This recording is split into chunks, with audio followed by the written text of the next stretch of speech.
Сәлеметсіздер ме оқушылар? Бүгінгі сабағымыз шағын ойындар.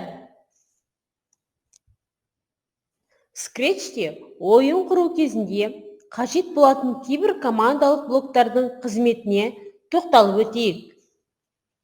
Бұл командалық блоктар ойынды қызықты әрі әсерлі етеді. Команда операторлар блогында орналасқан. Мысалы, 1 мен 10 арасындағы кездейсоқ санды таңдайды. Ойын құру кезінде жиі қолданылатын команда 1 мен 10 арасынан кездейсоқты таңдау. Команда сенсорлар блогында орналасқан. Мысалы, спрайтқа тінтібір көрсеткішінің тигенін, не тимегенін анықтайды. Оны ойын кезінде спрайтты тінтуірмен таңдауға қолданады. Тінтуір көрсеткішіне дегенге тиіп тұрма. Команда келбет блогында орналасқан. Оны ойын кезінде спрайттың өлшемімен өзгерту үшін қолданады. Егер блокқа 10 деп жазсақ, керісінше кішірейеді. Өлшемді 10-ға өзгерту. Команда келбет блогында орналасқан. Оны ойын кезінде спрайттың келбетін өзгерту үшін қолданады. Спрайтқа төс, мозаика және әсерлер береді. Мысалы, ойын кезінде спрайттардың бір-біріне тигенін түс арқылы көрсетуге болады. Төс эффектісін 100-ге өзгерту. Команда оқиғалар блогында орналасқан. Оны ойын кезінде спрайтты тінтуірмен шерту арқылы басқару үшін қолданылады. Спрайт басылған кезде. Бірінші тапсырма. Ұялшақ мысық ойыны. Кейіпкер мысық компьютер жасырған 1 мен 5 арасындағы кез келген санды тапса, мақтанып үлкейе түседі. Ал егер таппаса, ұялып түсі жасыл болып кетеді.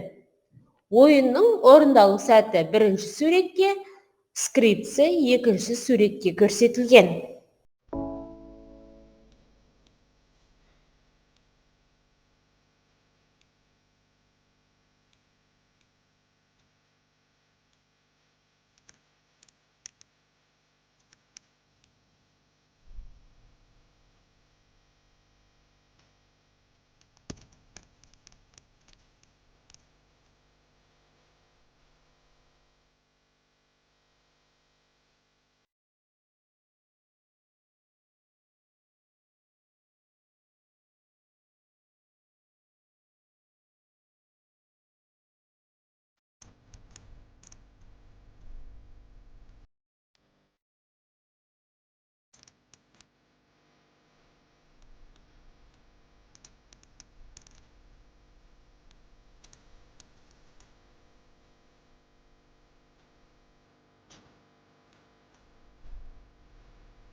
Екінші тапсырма.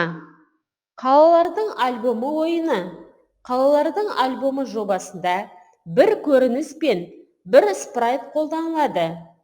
Спрайтқа қалағанымызша костюм қосып жобаны үлкейтуімізге болады.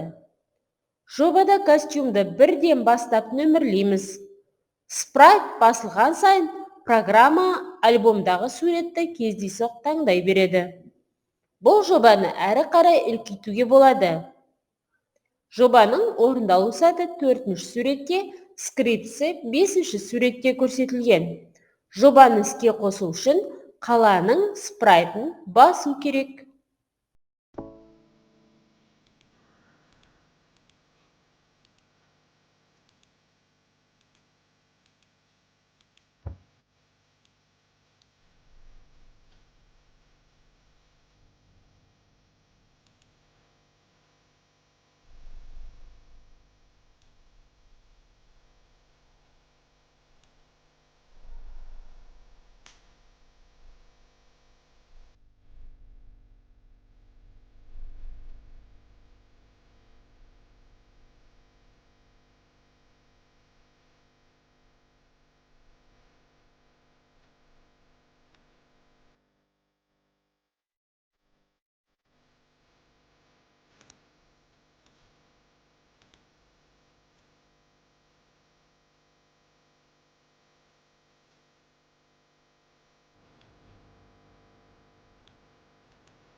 Орында тапсырмасы. Ұялшақ мысық пен қалалардың альбомы жобасын талдаңдар. Жобаларды қалай жетілдіруге болады? Шағын ойын жобасының сценарийін жоспарлап ұсыныңдар. Ойлан тапсырмасы. Спрайтқа тінтуір көрсеткішінің тигенін, не тимегенін анықтау командасын қандай ойын жобаларында қолданар едің? Ойынның сценарийі мен скриптісін құруда қандай қиындықтар кездесті? Ойынды ортаға сал. Осымен балалар, мына суреттер бойынша сабағымызды қорытындылайық. Сабағымыз аяқталды. Сау болыңыздар.